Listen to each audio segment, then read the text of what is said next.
Welcome back to Agency Toolbox. This is Gray McKenzie from Zen Pilot. And today I want to talk about some of the best Mac apps for agency teams specifically. And I want to talk about a way that you can standardize your tech stack and empower your team to all use the same central repository of main apps so everyone's empowered and has what they need to get their work done as efficiently as possible. And so the super cool platform that came across earlier this year is called Setapp. And if you haven't heard of them, and we'll just flip over here to the Setapp site, it's basically a suite of Mac apps that all come under one single subscription. And what's cool about this is they've rolled out this Teams product. So let's click over to Teams here.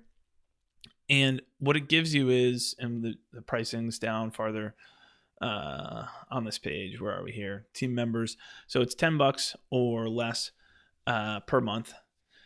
And it is by device. So you can't all sign into the same account and do it separately. But what's super cool is they have this whole repository of apps. You pay for each team member to have a seat, and then they can access and download as many of those apps, use as many as they want to. And if they don't need something, they don't need to have it. So it's super cool. They have a ton of apps in the library available. I want to walk through a couple specifically that we use and would be in trouble without. But it's super cool to have available. People can use the tools that they need, and you should probably, inside of this repository, you should probably also customize and say, hey, here's the ones that we use that we, these are kind of the must-haves. You should definitely install and use these ones. The rest of it is optional. If there's something that's helpful for you, that's fine to use it. If not, don't get tied to it. Now, in our use case, and we're subscribed right now and using it, but I'd already purchased some of these apps independently ahead of time. So, and some of these apps are pretty pricey. Clean My Mac, which I think is the best platform out there, or best app out there for Mac maintenance, is pretty pricey if you buy it on its own, and then there's updates versus the subscription fee. But an app like Bartender, which is also super helpful, and that's what cleans up my menu bar and gives me just what I need. That one's much less expensive. CleanShot has a subscription. So it's a real mix of things that are one-off purchases and then basically a license and upgrade, other things that might have been a subscription product. So let's take a look at a couple of them. I'm going to flip over to the Setapp interface here. So this is what the interface looks like. When you log in, you've got your membership, your profile stuff, and then it's got on the left-hand side all the apps. So we'll just take a look at what I have downloaded right now.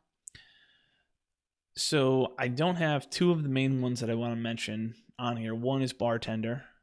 It actually is installed. It's just not licensed through Setapp because I'd previously purchased it. I haven't switched my license over to Setapp. The other one is Paste as well. Tooth Fairy. I'm assuming you're probably using something currently if you're an AirPods user or any type of Bluetooth. I've got a one-click button up here that I can just click and it syncs up to my AirPods right away. I've not gone down the route, which some of you may have, of buying two different sets of AirPods and having one synced up to my phone, one synced up to my computer. And so this is my easy way around that for right now. Clean My Mac, super helpful. Run clean. There's a whole bunch of tools involved with it. But this one has been helpful. I'll run this every week or two. I probably should do it. I don't know if I should do it more frequently or not, but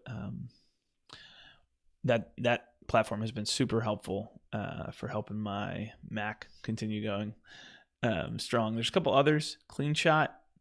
CleanShot is an awesome quick screenshot and then cloud uploading service to take screenshots and share it. This is one that a number of teams have struggled with. How do we standardize what we have? I use Loom. Loom just recently came out with the screenshot availability as well.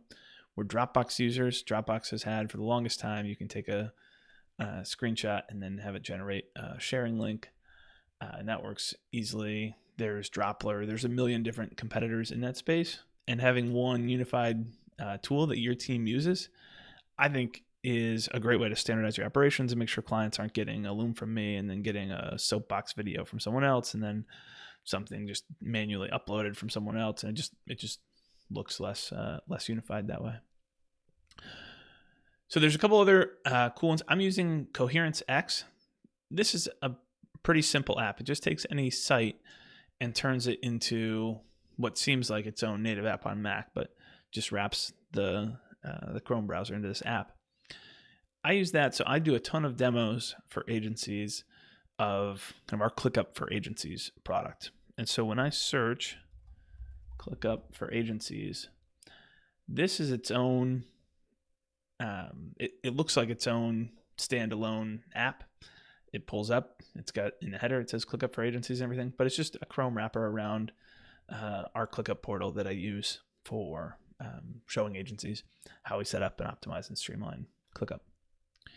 So anyways, there's a number of tools there. The other two that I want to show, and I won't ramble on for too long here, but the other two that I do want to show, one is paste. So this could be scary. I'm going to hit Command-Shift-V on my keyboard, and it's basically a Clipboard Manager. I've done a prior Agency Toolbox episode just around paste itself. And let's see what I have in here. I've got a discount code, some different pieces. So it's got my whole entire clipboard history. I can categorize and save things that I don't want to delete. I can determine how long I want my clipboard history to be saved for. If you want to do a week, 30 days, forever, if you only want to save the most recent X number of items or whatever. But what's really cool about this is I do flip into a couple of my common items that I have here saved to the clipboard. But one, it can save your formatting. But two, it's searchable. So if I want to go search for something, I say Command F, and now I can search through and find all my Zoom links. Or if I want to find colors specifically, just hit that real quickly. If I search for color, I'm going to get either something that contains the word color or the actual hex codes themselves for me. So I love paste. I would be stuck without it, especially for flipping back and forth any type of data entry or manipulation that you're doing real quickly. It's super helpful. Often I will send an email I haven't yet, or I'll send some snippet of that email. I haven't yet turned it into a template. I'll save it in here. I'll find out, hey, I used that thing twice. I should probably turn that into a template. So that's paste. The other one is Bartender. And so Bartender basically cleans up your Mac app bar. There's a couple other tools that do this as well. I want to say one is called Vanilla by Matthew Palmer. In fact, let's just find out if that's true or not.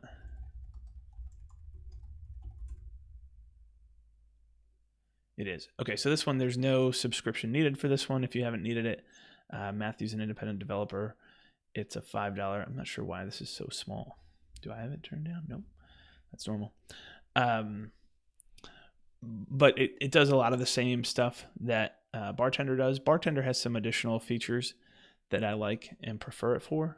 But basically, Bartender gives me this little icon. I could use this whatever I want, and I can pick and choose. Do I want to show things? Do I want to hide things? This is actually not the Mac default calendar widget. This is a different one that shows date and time the way that I want it, and then expands into my calendar. But if I click this, you can see it updates, and then you can see my preferences here inside Bartender. So it's, hey, here's all the different apps that you've got running at any point in time. And you can choose on each of these, do I want it to hide? Do I want it to show? Do I want it to always show? Regardless, do I want it to always hide? So hide just means it's hidden for now. As soon as I expand the menu, I'll be able to see there's one password for me. If it's shown, it obviously is going to show in my menu bar the entire time. So once that goes back down, it'll show in my menu bar the entire time, and then always show whether it's expanded or contracted. It'll continue to be there. There's some other options that you have, and then there's short keys for searching, for pulling it up, and for quickly finding the different applications that you have as well. So anyways, those are a couple that I specifically use heavily. Inside Setapp itself, there are a large number of apps. If we look at a couple of the common ones that get used, Forklift has been a pretty common one that's been helpful for, I'm not even sure what Forklift is under. Maybe under productivity. So Forklift just gives you, it's a FTP client, and it's also, and this has been helpful in the agency space, also will just give you some different interfaces for how you want to, let's see if we can blow that up, for how you interface with your files, quickly work through them. So there's, anyways, a large number of apps in the App Store here. And did I have one other one I was going to mention specifically? I think those are the main ones that I'm actively using and really enjoying. I have not done a full price comparison to see. So if we just bought Clean My Mac, let's take a look and see. $34.95. What does that get you? For one Mac, $35. Nice countdown timer set from an hour by default. Interesting. So we've got that. Bartender, I think, is normally $15. Paste just went to an annual subscription. Paste subscription. That's $10 a year. So I actually am not sure how big of, I guess you could do the math and figure out, hey, does this make sense to pay for Teams specifically? Does it make sense if we're paying $10 per user on a monthly basis versus buying this individually for everyone or telling them that they have to do it on their own? What I love about it is it's just really easy to manage that that repository of apps and to say, hey, this is what I want to have set up, and recommend to my team members that they need to go all install. And it's one click to go get in. Someone leaves, you deactivate it, it's fine, but it's easy to pay for and manage while you have it set up. So that is Setapp, and a couple of the specific apps that I use inside of it. Definitely recommend checking out Setapp for Teams. If you have any questions, feel free to leave them in the comments or reach out to me, and subscribe to Agency Toolbox. Thanks for tagging along.